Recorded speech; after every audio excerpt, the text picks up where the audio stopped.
lancang telah kulahirkan dan kubesarkan dengan air susuku. Namun setelah kaya, dia tidak mau mengakui diriku sebagai umatnya. Ya Tuhan, tunjukkan padanya kekuasaan-Mu. Emak, si lancang anakmu pulang. Maafkan aku, Mak. Terdengar sayup-sayup teriakan si lancang di tengah topan dan badai. Namun, malah petaka terdapat diarahkan lagi. Si lancang dan seluruh istri dan anak buahnya tenggelam bersama kapal megah itu.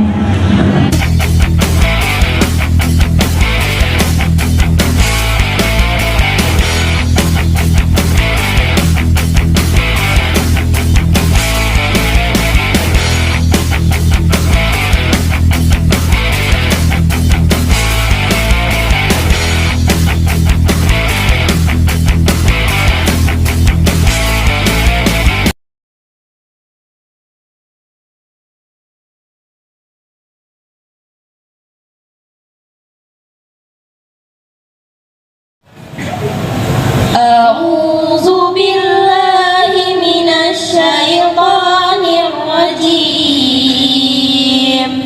Bismillahirrahmanirrahim. Alhamdulillahillazi anzala ala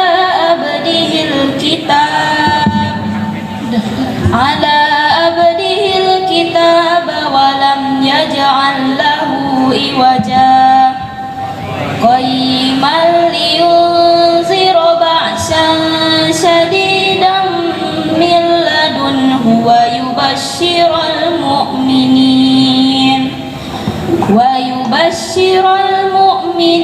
allazina ya'maluna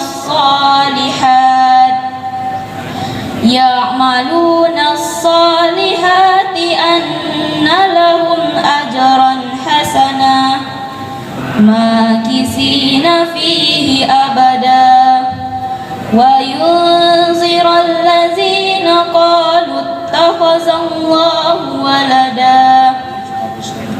Allahumma arhamna bil Qur'an waj'alhu lana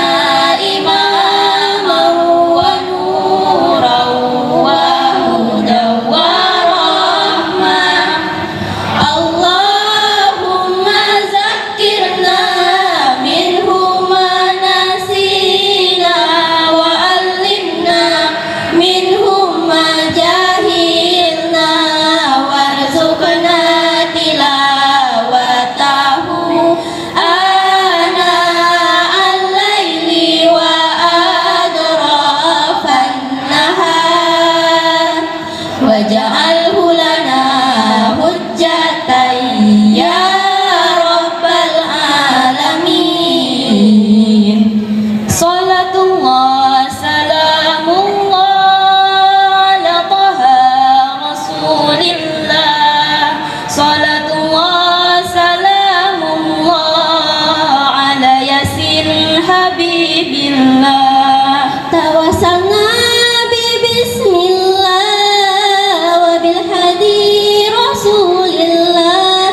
wa kulli mujahidin lillah bi ahlil badri ya Allah. Ilahi salimil ummah wa min afati wan ni'mah wa min hamim wa min ghummah li ahlil badri ya Allah. Assalamualaikum warahmatullahi wabarakatuh.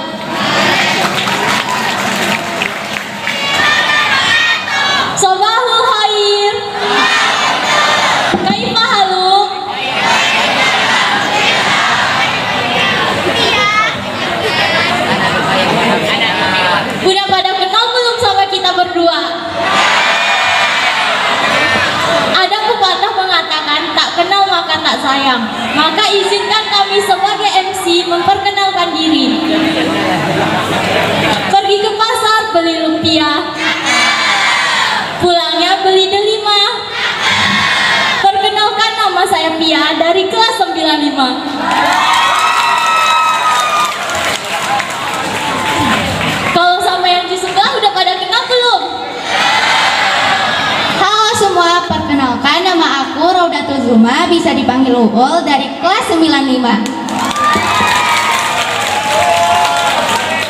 Alhamdulillahirabbil alamin. Wassalatu wassalamu ala asrofil anbiya'i wal mursalin wa ala alihi wa sahbihi rasulillah ajmain, amma ba'du. Puji syukur atas kehadiran Allah Subhanahu wa taala yang telah melimpahkan rahmat serta karunia-Nya sehingga kita bisa berkumpul di lapangan yang kita cintai ini. Sholawat serta salam tak lupa pula kita hadiahkan kepada baginda kita, yakni Nabi besar Muhammad SAW dengan lafaz Allahumma sholli ala Sayyidina Muhammad wa ala ali Sayyidina Muhammad. Yang terhormat Bapak Kepala MTSN 1 Pekanbaru, hilirmu di Kumbang Jelajah. Agar acara mendapat berkah, mari kita buka dengan membaca basmalah. Bismillahirrahmanirrahim. Penampilan pertama, penampilan pidato dari teman kita Afifah. Kepada Afifah dipersilakan. Wah, acara kita pada pagi hari ini pada pantun nih. Profesor boleh bangga dengan kepala botaknya. Presiden boleh bangga dengan jabatannya. Jerman boleh bangga dengan teknologinya. Akan tetapi umat Islam harus bangga dengan salamnya. Assalamualaikum warahmatullahi wabarakatuh.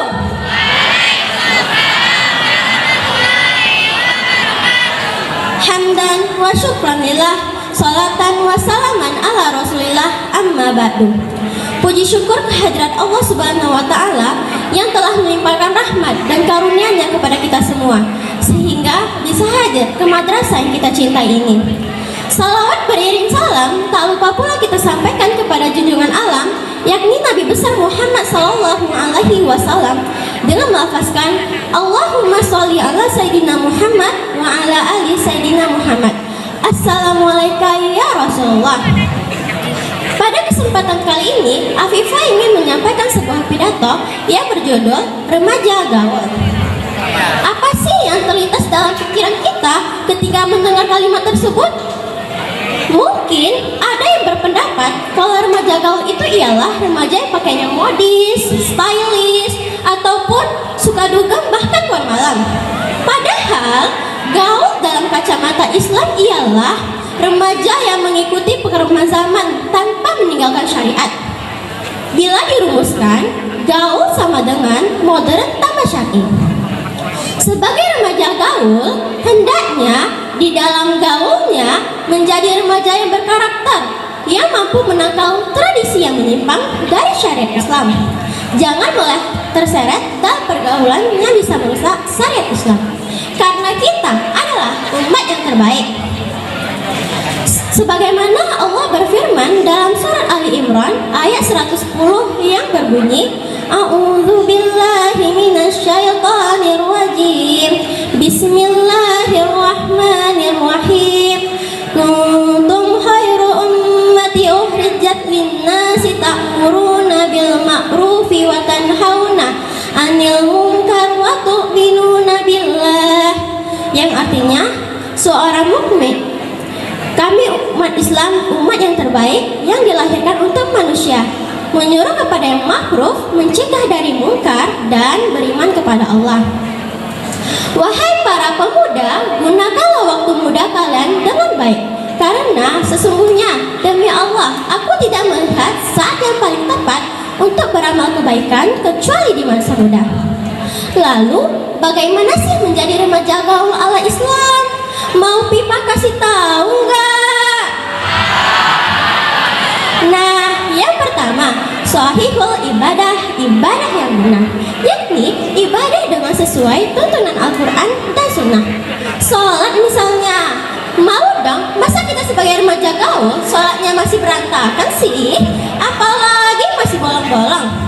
Gaul itu boleh, tetapi sholatnya juga harus rapi deh, setuju? Nah, yang kedua, makinul khuluq, akhlak yang kokoh. Hubungan kita bukan saja secara vertikal sama Allah, tetapi juga sesama manusia. Misalnya, tolong menolong, sopan santun, dan jangan saling menghina ya. Dan Rasulullah bersabda, Innal mu'mina lil mu'minina kunbayan asyuddu ba'duhu ba'da. Yang artinya seorang mukmin dengan mukmin lainnya seperti sebuah bangunan, satu sama lain saling menguatkan. Hadis riwayat Bukhari. Nah, yang terakhir, ketiga, nafi'ul lil ghairihi, yaitu bermanfaat bagi orang lain. Rasulullah bersabda, khairun nasi anfa'uhum linnas, yang artinya sebaik-baik manusia ialah mereka bermanfaat bagi orang lain. Sehingga keberadaannya dibutuhkan, ketiadaannya tidak diinginkan. Jangan malah sebaliknya, keberadaannya menyusahkan, ketiadaannya itu yang diinginkan. Jadilah remaja gaul tanpa memukul, gaul tanpa mengibul, tetapi gaul saling merangkul oleh Rasul. Demikianlah pidato yang bisa Pipa sampaikan. Mohon maaf jika ada kesalahan dan kekhilafan. Pipa tutup dengan pantun. Makan keripik di tepi sawah, keripiknya jangan sampai jatuh. Wabillahi taufiq wal hidayah. Wassalamualaikum warahmatullahi wabarakatuh. Kedua kita apa ya? Apaan tuh?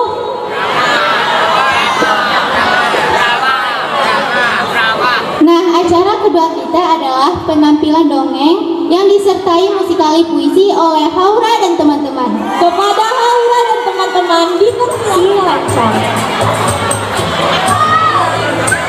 Pada zaman dahulu kala, hiduplah seorang wanita miskin dengan anak laki-lakinya yang bernama Silanca. Mereka berdua tinggal di sebuah gubuk rewet di sebuah negeri bernama Kanta. Lancang sudah tidak tahan lagi hidup miskin. Lancang ingin pergi merantau, Mak. Mohon si Lancang kepada emaknya. Walaupun berat hati, akhirnya emaknya mengizinkan si Lancang pergi. Baik, tetapi jangan lupakan makmu. Jika nanti kau sudah menjadi kaya, segeralah pulang. Jawab emak Lancang mengizinkan. Mendengar jawaban dari emaknya, si Lancang meloncat-loncat kegirangan. Ia sudah membayangkan dirinya akan menjadi orang kaya raya di kampungnya. Ia tidak akan lagi bekerja sebagai pengembala ternak yang membosankan itu. Emak Lancang hanya terpaku melihat si Lancang meloncat-loncat. Ia tampaknya sedih sekali akan ditinggalkan oleh anak satu-satunya itu. Melihat ibunya sedih, "Kamu di sini. Jika nanti sudah kaya, Lancang pasti pulang ya," kata si Lancang menghibur emaknya. Emaknya pun menjadi terharu mendengar ucapan dan janji si Lancang, dan hatinya pun jadi tenang. Lalu si emak berkata, "Baiklah nak, besok pagi-pagi sekali kamu boleh berangkat." Keesokan harinya, beberapa bungkus lumping doda, makanan kesukaan si Lancang.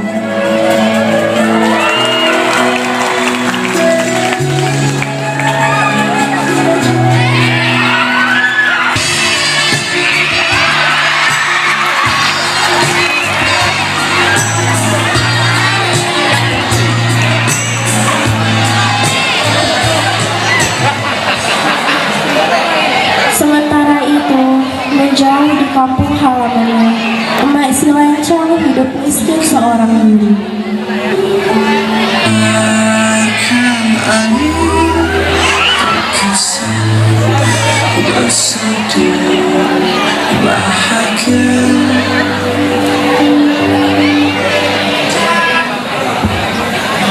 Suatu hari, si Lancang berkata kepada istri-istrinya bahwa dia akan mengajak mereka berlayar ke Andalas.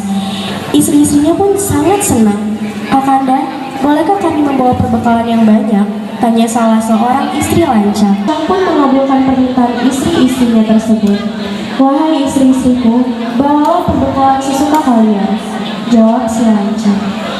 Mendengar jawaban dari si Lancang, mereka pun membawa segala macam perbekalan, mulai dari makanan hingga alat musik untuk berpesta di atas kapal. Sejak berangkat dari pelabuhan, seluruh penumpang kapal si Lancang berpesta pora.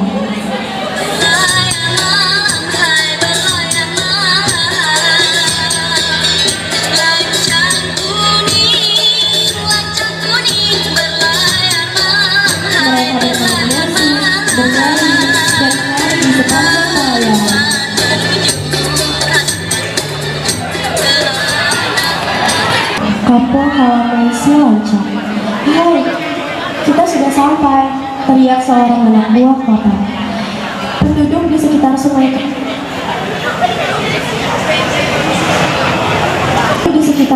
Kampar berdatangan melihat kapal megah si Lancang.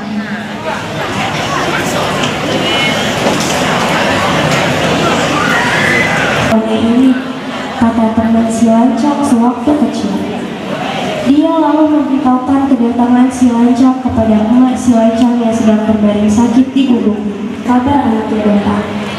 Oh, akhirnya pulang juga si Lancang, seru emaknya dengan gembira.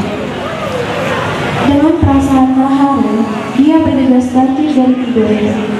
Tak peduli meski sedang sakit, dengan pakaian yang sudah compang-camping, dia berjalan berkaki-kaki untuk menyambut anak satu-satunya di pelabuhan.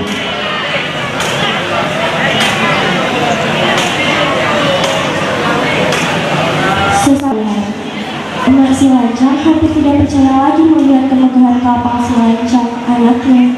Dia tidak sabar lagi ingin berjumpa dengan anak satu-satunya itu. Dengan memberanikan diri, dia mencoba naik ke geladak kapal mewahnya si Lancang. Saat hendak melangkah naik ke geladak kapal, tiba-tiba anak buah si Lancang menghalanginya. Hai perempuan jelek, jangan naik ke kapal ini, pergi dari sini, usir seorang anak buah kapal si Lancang. Tapi, aku adalah anak si Lancang, jelas perempuan tua itu. Mendengar kegaduhan di atas geladak, tiba-tiba si Lancang yang diiringi oleh istri-istrinya muncul dan berkata, "Bohong, dia bukan anakku, usir dia dari kapalku." Teriak si Lancang yang berdiri di samping istri-istrinya. Rupanya, ia malu jika istri-istrinya mengetahui bahwa wanita tua dan miskin itu adalah anaknya.